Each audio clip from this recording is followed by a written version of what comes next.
Todo mundo sabe que os brinquedos usados na hora do amor, mais bizarros, mais mirabolantes e nojentos, se encontram no Japão. Alguns nem causam amor, e sim dor.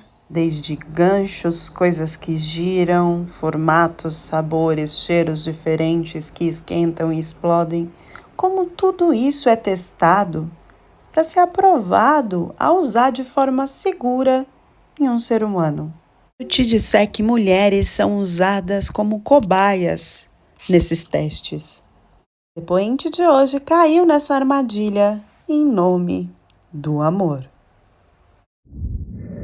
Olá, eu sou a Leca Rocha, atriz, e interpreto o seu caso virtual de relacionamento bizarro aqui. Sim, cortei o cabelo. Sim, estamos em um ambiente novo. Foi onde deu para gravar hoje. Para quem tá perguntando do meu pai, a gente ainda tá em fase de recuperação, mas ele já saiu do hospital.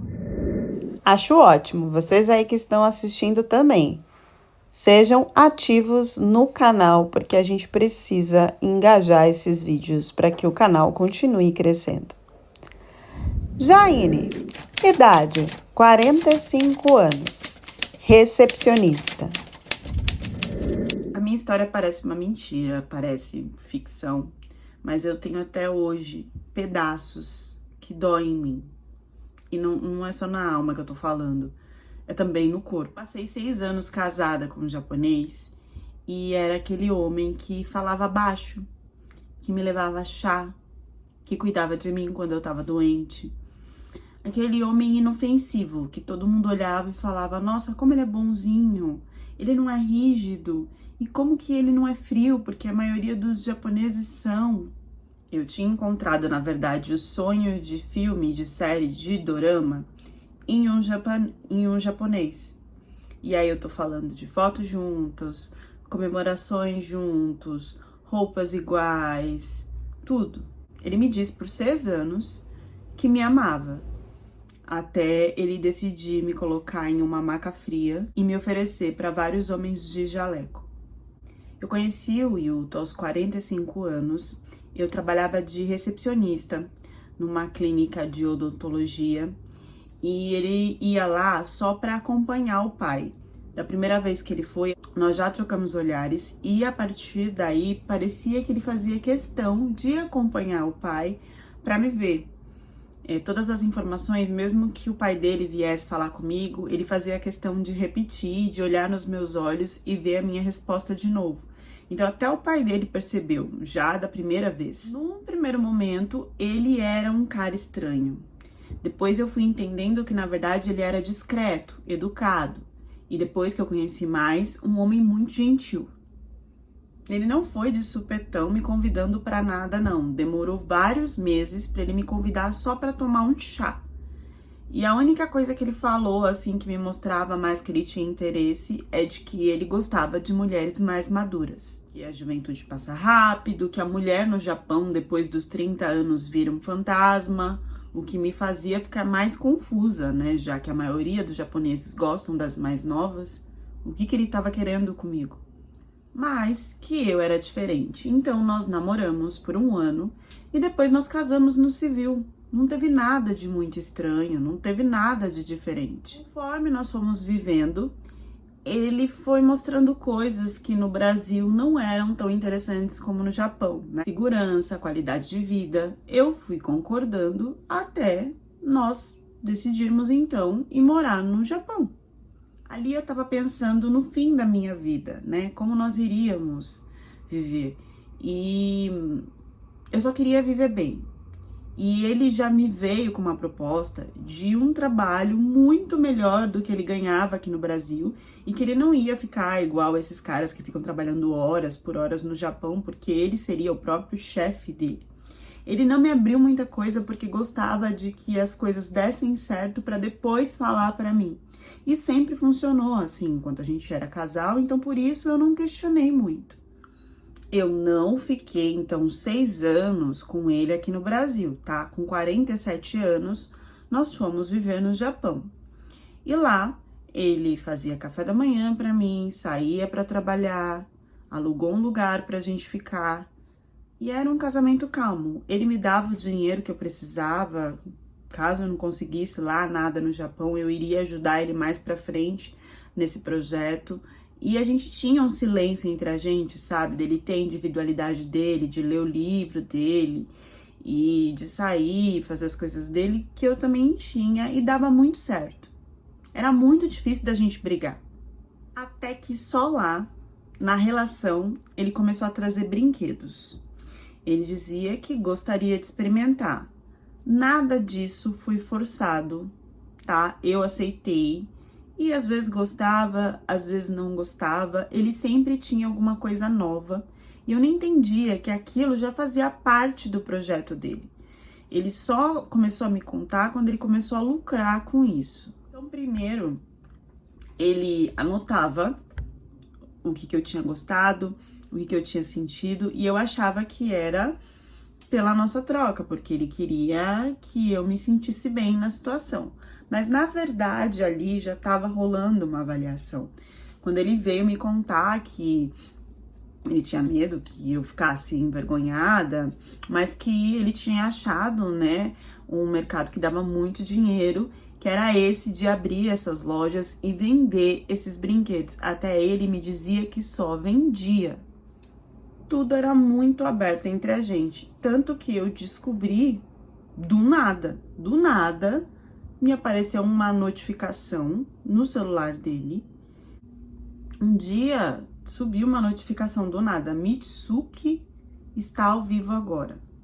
E aí eu fiquei brava, achando que ele estava acompanhando o conteúdo dessa menina.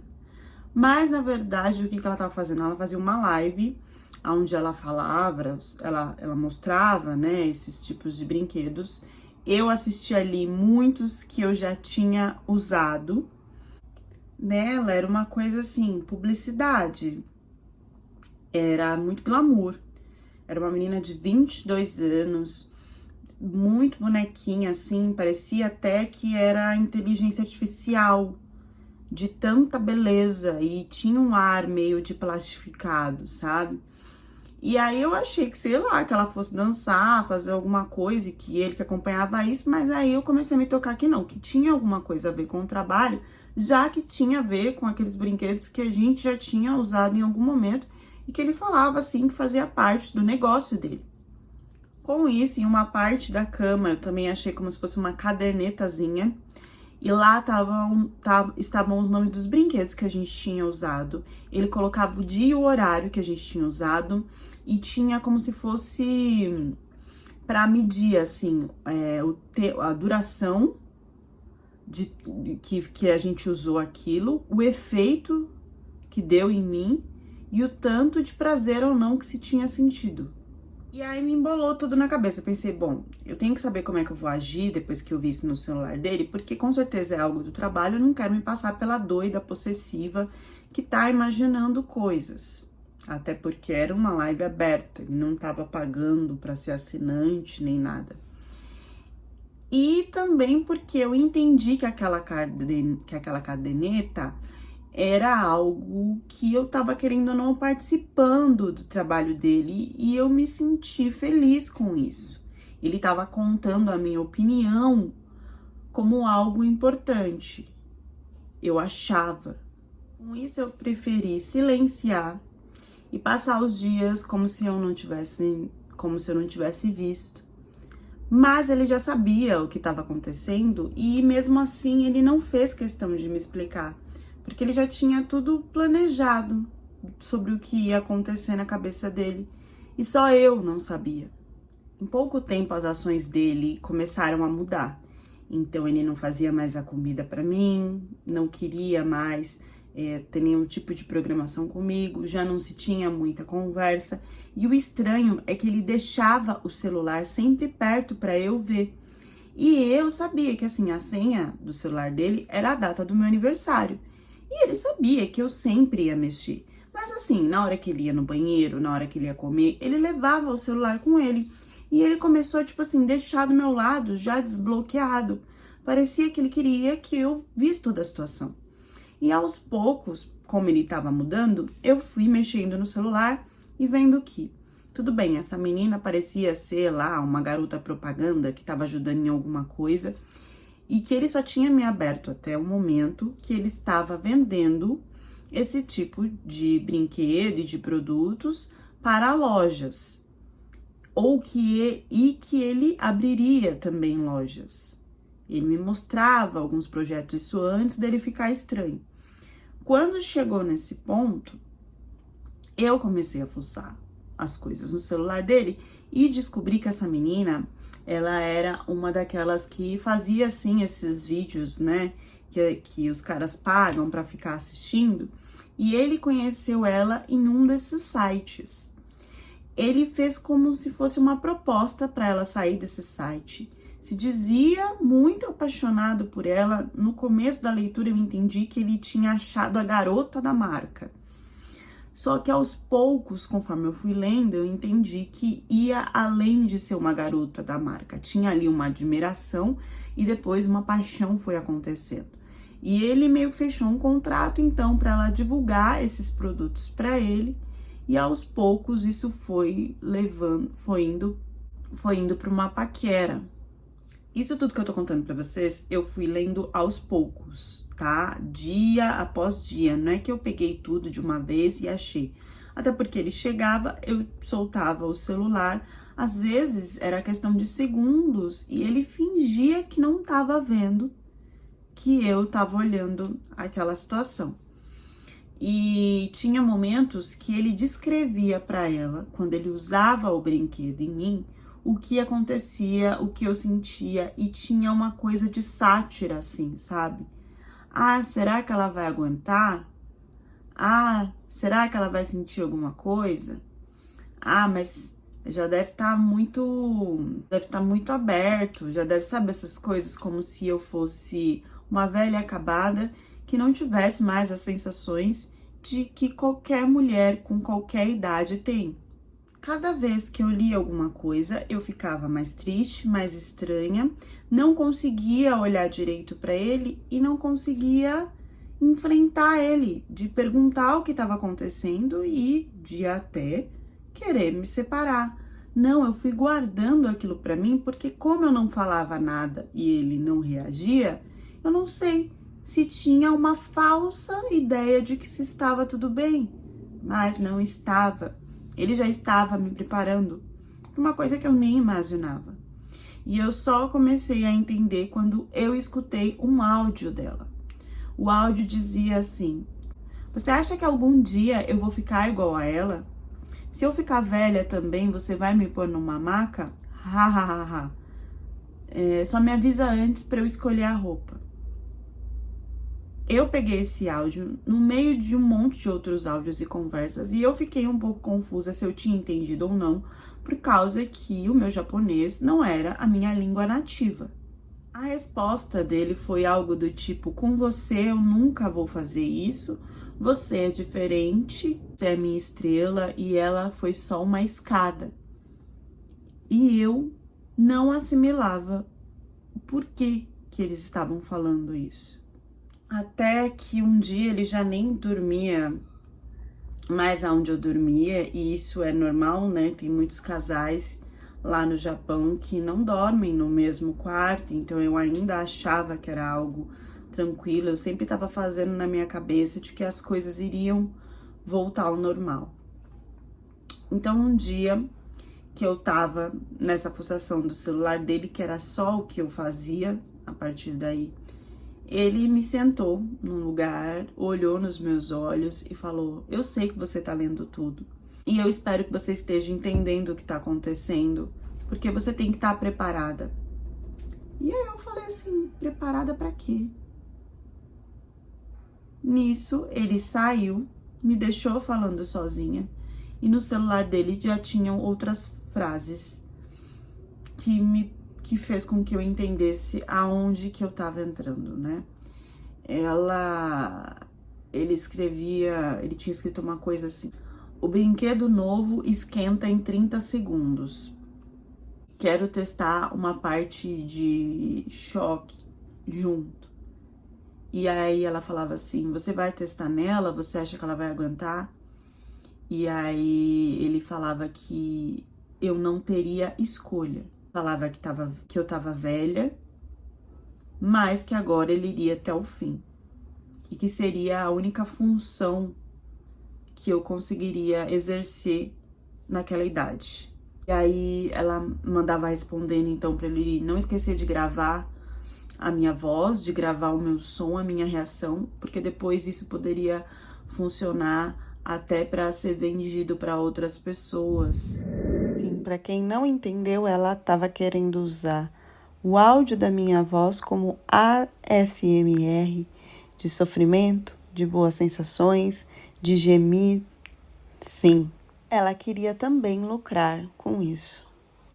E aí eles ficavam conversando deduzindo sobre como eu iria reagir e o que queria funcionar ou não. Quando eu li isso, aí eu me toquei de que eu estava em uma situação muito perigosa e que eu tinha que sair dali o mais rápido possível. Mas é óbvio que ele deixou o celular já com todas essas informações para não ter que me contar o que iria acontecer comigo, para que eu descobrisse sozinha, né? Ele simplesmente já estava na porta, esperando eu sair. E dali ele já me levou para um prédio clandestino. Era num bairro de Tóquio. E ele já foi me falando que ele tinha, então, uma parte que ele não tinha me contado, que era onde ele lucrava testando esses brinquedos. E eu não entendi que o teste eram em pessoas reais e que eu seria uma dessas pessoas. Ele falava que iria testar em um ambiente real porque os clientes queriam os vídeos desses testes, mas ele não me explicou que seriam com brinquedos que não estavam ainda aprovados para serem usados nas pessoas. Então, assim, eles tinham uma ideia mirabolante de fazer uma bolinha que iria soltar em você lá dentro uma reação, mas todos aqueles produtos e o revestimento daquele objeto, nada disso tinha sido testado.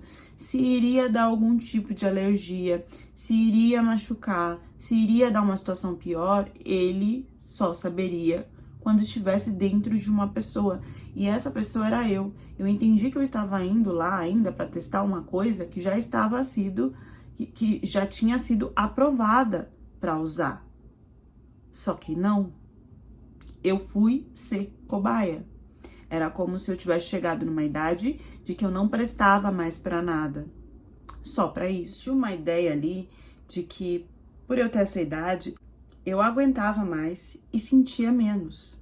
O lugar por fora parecia uma coisa totalmente diferente do que era por dentro. Por fora parecia uma fábrica abandonada. E não era como se fosse um laboratório por dentro, era um galpão. E tudo isso ficava numa região meio como se fosse industrial. As salas, as paredes pareciam de um material como se fosse metal. Tinham macas como se fosse com trilhos. E as luzes, elas eram muito fortes. Câmera, em qualquer lugar que eu piscasse, que eu respirasse, eu via que tinha. E eu tinha certeza que alguém do outro lado estava assistindo. Vendo tudo aquilo, e depois de ler tudo aquilo, aí sim, eu fui questionar ele sobre o que estava acontecendo, que eu queria ir embora, que eu não iria aceitar. E ele começou a me acalmar, falando que não era nada do que eu estava pensando, que a menina que eu tinha visto, ele não iria me trocar pela menina, que sim, ele teve uma aventura com essa menina, mas que isso já tinha passado, que ele iria conversar comigo mais pra frente, mas que agora ele estava focado nessa parte profissional e que ele tinha me levado lá porque eu era uma pessoa que ele confiava e que ele iria testar, então, algumas coisas, alguns brinquedos, como ele já fazia comigo em casa e que tinha dado um resultado bom através daquilo que eu tinha gostado ou não. Então, que ele confiava em mim para continuar esse trabalho. Então, ele contava que era um teste clínico de um dos produtos que ele tinha desenvolvido. Primeiro era uma coisa simples, que vibrava. Depois, um gel, que era para esquentar, mas que quando eu via estava dando algum tipo de formigamento. Isso ia ganhando uma intensidade. Daqui a pouco era um brinquedo que girava e que dava algum tipo de carga elétrica, ou que inflava dentro. Um dia me deram uma cápsula para colocar, né? E aquilo me deu todo tipo de reação possível que vocês possam imaginar. Eu cheguei até a alucinar e ninguém me ajudava. Eles só anotavam, gravavam, eu era tratada como se fosse uma cobaia. Eu já não era mais a esposa, eu era um objeto, eu era uma mercadoria que estava sendo utilizada. E era como se a parte de sofrimento, quem fazia era eu, para depois um rosto bonito de 22 anos, que com certeza entraria no meu lugar, divulgar isso quando já tivesse o resultado final de um produto tranquilo de se usar. Eu perdi a noção do tempo. Eu vivia com infecções, com dores, com alergias, com reações, tinha de tudo. Era brinquedo que soltava um gás quente, que fazia girar e eu sentia na minha barriga. Eu tive que usar absorvente por causa do que eu não conseguia mais segurar, fosse atrás ou fosse na frente. E eles queriam que eu ainda tivesse uma reação tranquila, com várias coisas que eram testadas. Eles queriam que eu sorrisse ou reagisse como se tivesse tudo bem. Eu cheguei para ele e falei que eu não iria mais suportar isso, que eu estava suportando no começo, porque eu tinha visto uma aprovação da parte dele e que eu ainda acreditava que eu estava sendo a esposa dele. Mas com os dias passando, eu vi realmente onde ele tinha me enfiado e eu lembrava de todas as palavras que eu tinha escutado na voz ou no texto daquela mulher, que ele deixou aberto para eu ler, para que eu ficasse com medo de perder ele, com ciúmes, e que eu aceitasse aquilo quando ele me falasse que não tivesse mais nada, que não tinha mais nada com ela, e que então eu fazendo aquilo seria, eu estaria ajudando ele a crescer no projeto profissional. Então, ele ficava nesse jogo de que, agora descansa, você trabalhou muito bem, você me ajudou muito, e depois de jogar na minha cara que eu não servia mais para nada e que eu só iria fazer aquilo. Ele ficou nesse jogo até eu deixar bem claro que eu queria sair dali, que eu queria me separar. E ele fez tudo isso. Ele fez uma separação unilateral. Não sei se falsificou a minha assinatura ou se enquanto acontecia tudo isso, que ele pedia para eu assinar coisas e que eu assinava porque eu não tinha outra escolha e só assim ele parava de testar alguma coisa em mim. Foram nesses momentos que ele aproveitou para fazer um tipo de documentação que, além da separação, eu iria conseguir voltar para o Brasil de forma que ninguém descobrisse o que estava acontecendo e de que eu não pudesse confirmar depois o que eu passei ou não na mão dele. Existe uma carta, não só no Japão, como em outros lugares, Emirados Árabes, Catar, Indonésia, e tem o nome de despedida voluntária. E essa carta ela é utilizada especialmente com mulheres, né? Ela é feita para evitar algum tipo de investigação, de escândalo, quando a mulher passa por uma situação de exploração no país. É uma carta onde fica claro que ali o trabalhador, o imigrante, por algum motivo que seja, ele tá querendo sair do país e ele confirma que ele não sofreu nenhum tipo de abuso, de exploração, nada. Esse documento, caso o imigrante depois queira denunciar, ele é usado como prova contra o imigrante. Então, mulheres da África, quando vão para o Golfo e são exploradas, elas recebem, no fim, essas cartas. E no Japão e na Coreia também, quando são usadas em testes médicos, igual foi no meu caso, testes médicos, né?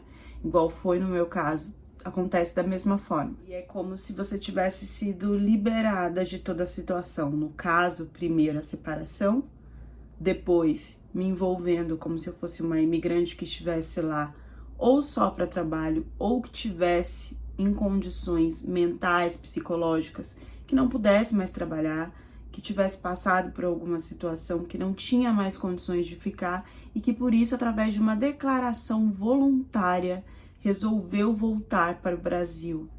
E aí vem um texto do tipo: declaro por livre e espontânea vontade que estou deixando o território por motivos pessoais. Agradeço o meu esposo ou patrão, empregador, por anos de suporte. E ali vem a assinatura ou forjada, ou a assinatura que a pessoa fez, que no caso fiz, porque não tinha outra saída. A carta vem com o carimbo do ministério, tudo. É só pegar e embarcar. Além disso, tudo que foi feito comigo, ele tentou curar e tratar ou esconder de uma forma que não tivesse muitos sintomas físicos, principalmente por fora, para quem me visse, para que isso não fosse investigado, apesar que com essa carta é muito difícil que se abra uma investigação sobre qualquer situação que seja. Quando eu estava passando por tudo isso, a garota de 22 anos já estava na minha casa, mudando decoração, gastando todo o dinheiro que se vinha do lucro do meu sofrimento, postando tudo na internet, como se fosse uma grande empresária que estava ajudando seu futuro marido a crescer na vida.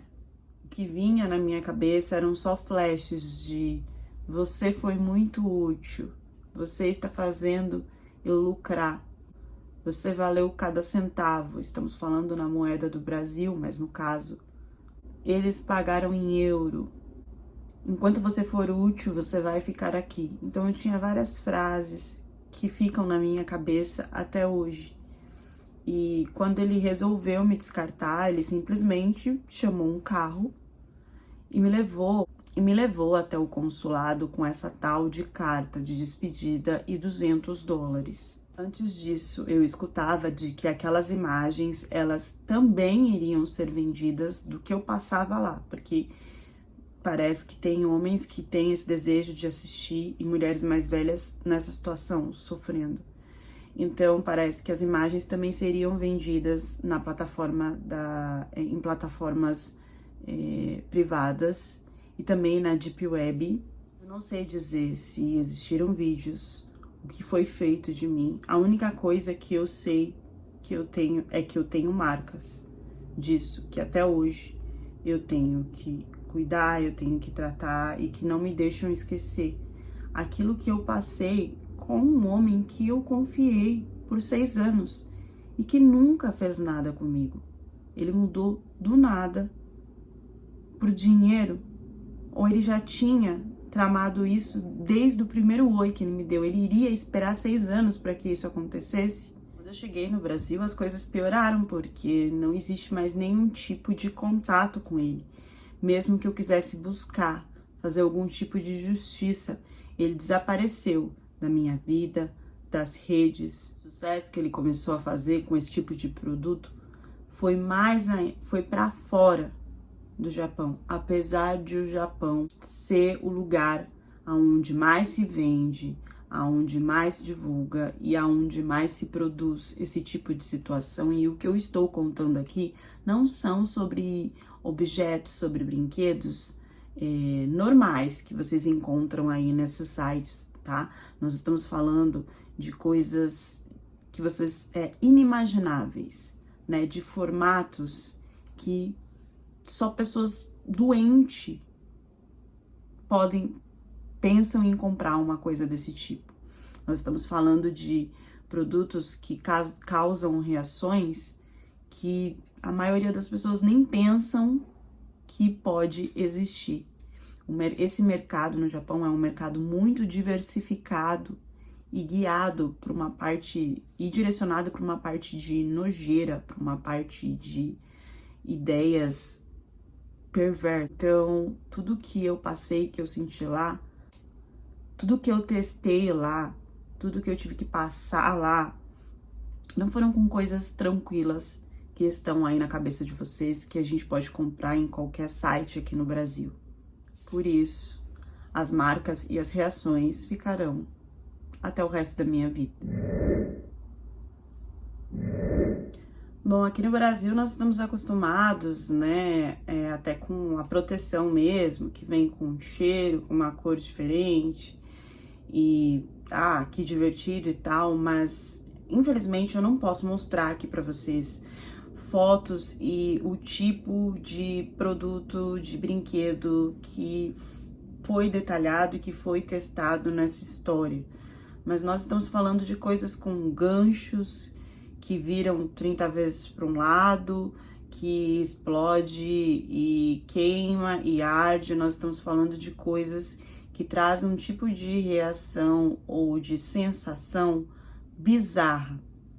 E isso já é bizarro quando ele está lá aprovado para um ser humano usar. Imaginem vocês testar para que isso fique pronto, fique apto, no sentido de não causar nenhum dano, porque sempre vai causar em um ser humano. Imagine para quem testa isso. E agora pensem comigo, a gente já fica mal quando sabe que algum produto é testado em animal. Imagina pensar que é testado em uma mulher. Deixem as reflexões de vocês nos comentários